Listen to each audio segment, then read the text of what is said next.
Good morning students. We are studying unit 6, that is area and perimeter. Yesterday we learned the formula of perimeter of rectangle and perimeter of square. हमने दोनों के फॉर्मूले बनाना सीखे थे. तो perimeter of rectangle का formula होता है 2 multiply length plus 2 multiply breadth. Because जो rectangle शेप होता है उसमें अपोजिट 2 साइड्स इक्वल होती है. ओके.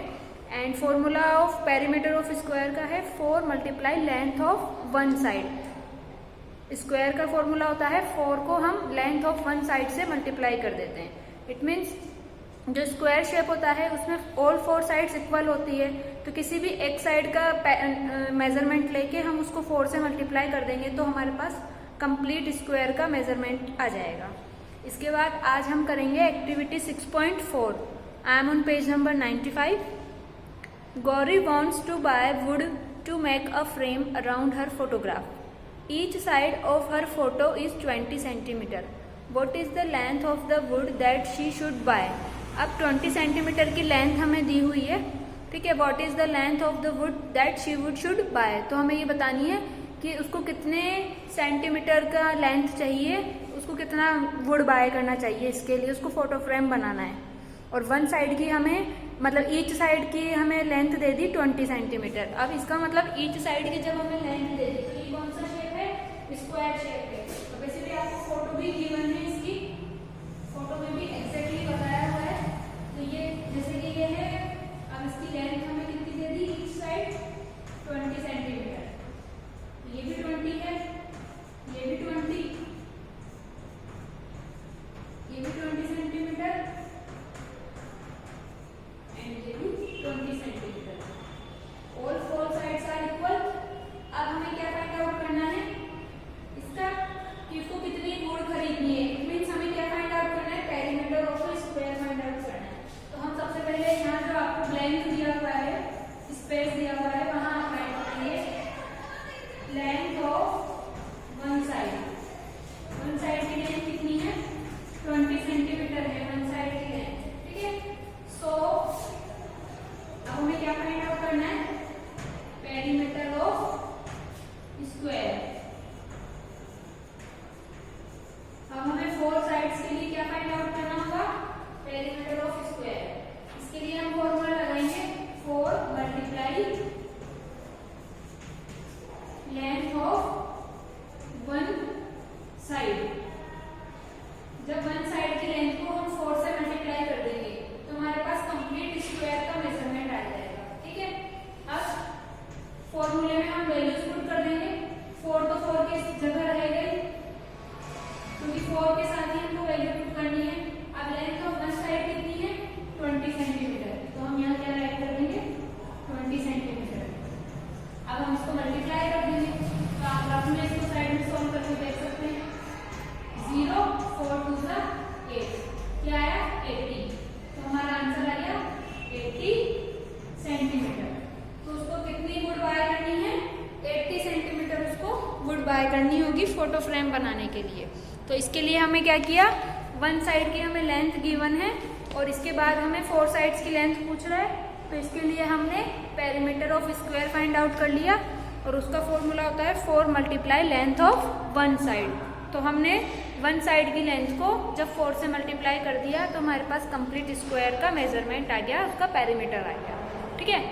अब इसके बाद पेज नंबर 96 एंड 97 जो है वहाँ पे आपको कुछ एक्सप्लेनिंग दिया हुआ है, वो मैं आपको क्लियर कर देती हूँ कि वो कैसे है. अब आप अपनी स्टूडियो बुक में पेज नंबर 96 ओपन करेंगे और इसको अंडरस्टैंड करने का ट्राई करेंगे. तो मैं आपको एक बार यहाँ से पेज स्पीक करके क्लियर कर रही हूँ. The line segment shows in figure 2 is 1 centimetre long. आपको फिगर 2 दिया हुआ है, उसमें एक लाइन दी हुई है, लाइन सेगमेंट है, वो 1 सेंटीमीटर है. Draw 3 more line segment to make it a square. मैं आपको बोर्ड पे बता देती हूँ इसको. और हमें क्या करना है? 1 लाइन सेगमेंट आपको दिया हुआ है. आपको बोल रहा है draw 3 more line segment to make it square. तो हम यहाँ पे ड्रॉ कर देंगे 1 लाइन सेगमेंट. 1 लाइन सेगमेंट ये ड्रॉ कर दिया हमने और 1 लाइन सेगमेंट हम इसको ऐसे ड्रॉ कर देंगे. तो ये बन गया हमारा square.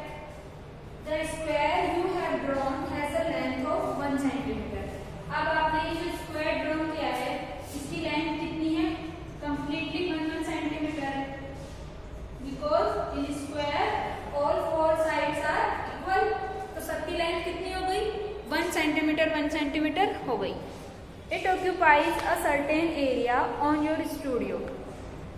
The area it occupies is written as 1 square centimetre और 1 स्क्वायर सेंटीमीटर।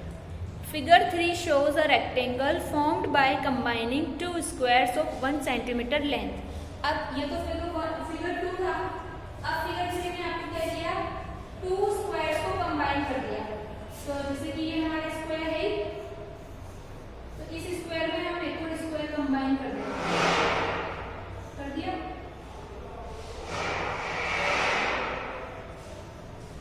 एक और स्क्वायर हमने कंबाइन कर दिया। अब ये क्या बन गया, अब ये बन गया रेक्टेंगल। जब हमने 2 स्क्वायर को कंबाइन कर दिया तो ये बन गया rectangle. The figure 3 shows a rectangle formed by combining 2 squares of 1 centimeter length. The area of this rectangle will be, अब क्या हो जाएगा, 2 स्क्वायर सेंटीमीटर हो जाएगा।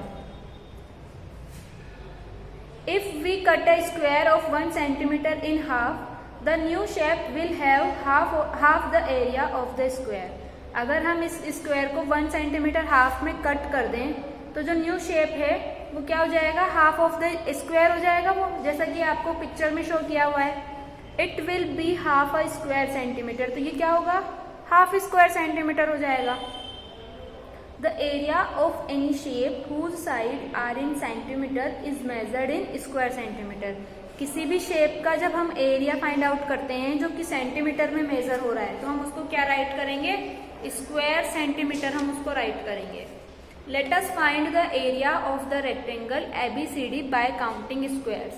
अब हमें जैसे कि स्क्वायर दे दिए, जैसे कि यहाँ पे आपको बता दिया, एक पिक्चर आपको दी हुई है, ठीक है।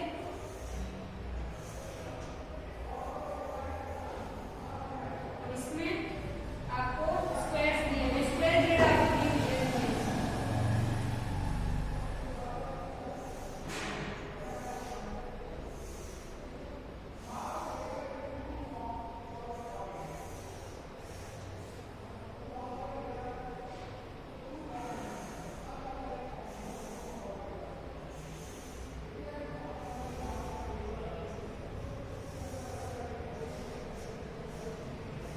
ये स्क्वायर ग्रिड आपको गिवन है, ओके। अब इसमें यहाँ पे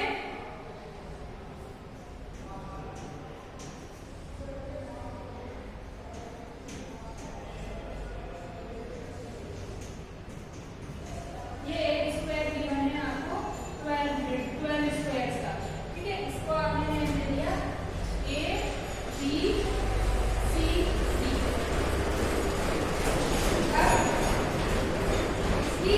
लेंथ तो बता दी 4 सेंटीमीटर और ब्रेथ बता दी 3 सेंटीमीटर। सिर्फ इसकी जो स्क्वायर हमें दिया हुआ है ना, इस स्क्वायर की, हम टोटल की बात नहीं कर रहे हैं, आपको पिक्चर में भी शो होगा। अब दिस स्क्वायर हैज 12 स्क्वायर्स। इसमें कितने स्क्वायर्स हैं, 12 स्क्वायर्स है, जैसा कि हमने लिखा है ग्रिड में। Each of length 1 centimetre inside it, और सबकी लेंथ कितनी है, 1 सेंटीमीटर है। इट्स एरिया इज, अब इसका एरिया कितना हो जाएगा, जब 1 की 1 है तो टोटल 12 होके हमारे पास कितनी हो गई, 12 स्क्वायर मीटर। तो एरिया कितना हो जाएगा, 12 स्क्वायर मीटर।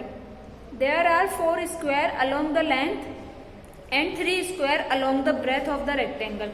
जैसा कि हम इसमें देख ही रहे हैं, 3 तो इधर है, यानी कि 1 2 एंड 3, एंड 4 इधर है, 1 2 3 और 4। तो 3 तो लेंथ में है और 4 ब्रेथ में है, सॉरी 4 स्क्वायर तो लेंथ में है और 3 स्क्वायर ब्रेथ में है। अब a rectangle of 6 centimetre length and 2 centimetre breath will have, क्या हो जाएगा इसका, 6 सेंटीमीटर लेंथ है और 2 सेंटीमीटर ब्रेथ है। लेंथ दी हुई है 6 सेंटीमीटर और ब्रेथ दी हुई है 2 सेंटीमीटर, ठीक है।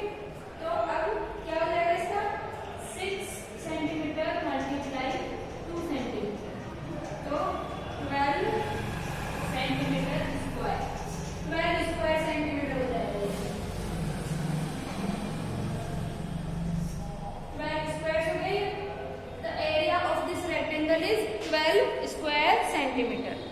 The squares are arrange in 6 groups of 2। और इन स्क्वायर्स को देखिए आप ऑन पेज नंबर 97 पे। अगेन आपको एक ग्रिड की पिक्चर दी हुई है। इसमें किस तरह से अरेंज किया हुआ है, 6 ग्रुप ऑफ 2, यानी कि 6 के 2 ग्रुप बनाए हुए हैं। The area of a rectangle is its length multiplied by its breath. तो अब हमें एक नया फॉर्मूला मिल गया। अभी तक हम पेरीमीटर फाइंड आउट करते आए थे। अभी तक हमने रेक्टेंगल और स्क्वायर का पेरीमीटर फाइंड आउट किया था। अब हमें दे दिया एरिया, एरिया ऑफ रेक्टेंगल। तो एरिया ऑफ रेक्टेंगल का फॉर्मूला क्या हो गया, लेंथ मल्टीप्लाई बाय ब्रेथ। अगर हम लेंथ को ब्रेथ से मल्टीप्लाई कर दें तो हमारे पास क्या आ जाएगा, एरिया ऑफ रेक्टेंगल आ जाएगा। जैसा कि पिक्चर में दिया हुआ है अगेन आपको, there are 4 squares along the length and 4 square along the breadth. अब इस पिक्चर में आपको क्या दिया हुआ है, 4 स्क्वायर तो लेंथ में दिया हुआ है, 4 ही लेंथ है और 4 ही ब्रेथ है, ठीक है। तो thus the area of this square is, तो इस स्क्वायर का एरिया क्या हो जाएगा, तो 4 मल्टीप्लाई 4 16 हो जाएगा, क्योंकि लेंथ मल्टीप्लाई ब्रेथ हमारा फॉर्मूला है। तो 16 स्क्वायर सेंटीमीटर इसका एरिया हो जाएगा। The area of A square is its length multiply by its breath. और स्क्वायर का एरिया, अब पहले वाली जो पिक्चर थी उसमें तो हमने रेक्टेंगल का एरिया फाइंड आउट किया था, और अभी वाली जो पिक्चर है उसमें हम स्क्वायर का एरिया फाइंड आउट कर रहे हैं 4 मल्टीप्लाई 4 करके, ठीक है। तो 16 सेंटीमीटर स्क्वायर जो आया। अब जिस तरह एरिया ऑफ रेक्टेंगल का फॉर्मूला है उसी तरह एरिया ऑफ स्क्वायर का भी फॉर्मूला है। तो एरिया ऑफ स्क्वायर का फॉर्मूला क्या है, वही लेंथ मल्टीप्लाई बाय ब्रेथ। दोनों का फॉर्मूला एकदम सेम है। रेक्टेंगल का फॉर्मूला भी वही है और स्क्वायर का फॉर्मूला भी वही है। बस आपको शेप को आइडेंटिफाई करना है कि वो शेप रेक्टेंगल है या वो शेप स्क्वायर शेप है। फॉर्मूला एरिया फाइंड आउट करने का दोनों का वही है, ठीक है। तो आप इसको अच्छे से एक बार वापस से समझ लेंगे वीडियो के थ्रू, और यही आपका होमवर्क है।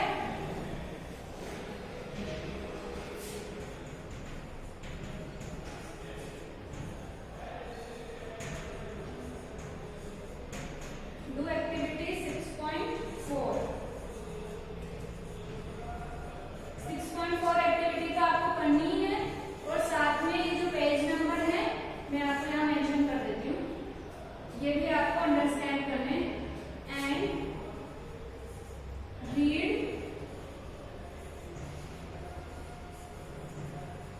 Page number 96 and 97।